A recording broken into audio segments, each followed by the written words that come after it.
नदिया जिले के गैसपुर पंचायत क्षेत्र के मेदियापाड़ा इलाके में जमीन विवाद को लेकर एक भट्टा मालिक के बेटे के साथ मारपीट, अपहरण और सोने की चेन लूटने की गंभीर घटना सामने आई है। इस घटना को लेकर रानाघाट लोकसभा क्षेत्र के भाजपा सांसद जगन्नाथ सरकार ने प्रशासन से त्वरित हस्तक्षेप की मांग की है। आपको बता दें कि वे अपने समर्थकों और पार्टी कार्यकर्ताओं के साथ शांतिपुर थाना पहुंचे और शांतिपुर पंचायत समिति के सदस्य अनवर हुसैन मंडल की तत्काल गिरफ्तारी की मांग की है। सांसद ने बताया कि पीड़ित युवक की हालत काफी गंभीर है और उसे शांतिपुर अस्पताल से कृष्णनगर स्थित शक्ति नगर जिला अस्पताल में रेफर किया गया है। साथ ही उन्होंने चेतावनी दी कि अगर अब भी कोई कार्यवाही नहीं की गई तो शांतिपुर में बड़ा जन आंदोलन खड़ा किया जाएगा, जिसकी पूरी जिम्मेदारी स्थानीय पुलिस प्रशासन की होगी। इसके अलावा उन्होंने अपनी बातों को रखा।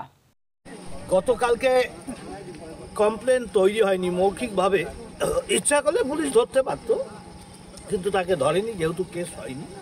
কেস আজকে হয়েছে, তাকে ওখানে পুলিশ পাঠিয়ে পায়নি, সে পলাতক আছে। কিন্তু এখনকার দুনিয়ায় সে লুকিয়ে থাকতে পারবে না, আর সেই কারণে ইচ্ছা করলে পুলিশ ধরতে পারে। আমরা তার জন্য বললাম যে কোনো উপায়ে তাকে অ্যারেস্ট করতে হবে। অ্যারেস্টের কি কোনো সময়সীমা বেঁধে দিয়েছেন?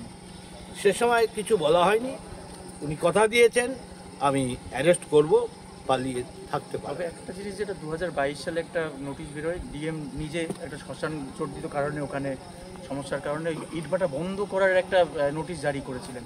তা সত্ত্বেও প্রশাসন কিভাবে চালাতে দিতে পারে? ওই ভাটাটা তো অবশ্যই শ্মশান ভেঙে দেওয়া হয়েছে ইচ্ছা করে, মাটি তুলে গঙ্গা থেকে মাটি তোলে।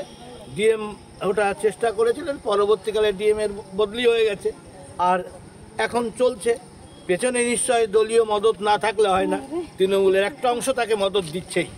তাই আমরা চাই দল ক্রিমিনালের পেছনে যেন না থাকে, মানুষের পাশে থাকুক। দল মানুষের জন্য, মানুষের কল্যাণের জন্য। সেই কারণেই ওর মতো অপরাধীকে শাস্তির ব্যবস্থা করুক। অভিযোগকারীও বলছে, আবার আপনার মুখ থেকে শোনা যাচ্ছে যে প্রভাবশালী, অর্থাৎ একদিকে সংখ্যালঘু নেতৃত্ব, অন্যদিকে পঞ্চায়েত সমিতির সদস্য। আদৌ কি কিছু হবে বলে মনে হয়? দেখুন, আমরা বিশ্বাস রাখি, কারণ সমাজের বাতাবরণ চেঞ্জ হয়। আজকে যে বাতাবরণ তৈরি হয়েছে, আমার মনে হয় অপরাধী ধরা পড়বে, পুলিশ সাহসী পদক্ষেপ নেবে। না হলে আগামী দিন এইরকম মানসিকতার জন্য সমাজে কেউ শান্তিতে বাস করতে পারবে। একটা প্রশ্ন, যে আহত হয়েছে উনি নিজেই বলছিলেন যে কাঠের মালা ছেড়ে দিয়ে ধর্ম নিয়ে গালাগালি করা হয়েছে, এটা তো মারাত্মক সাংঘাতিক। একদম অবশ্যই non bailable section. Bureau report, PVTV news.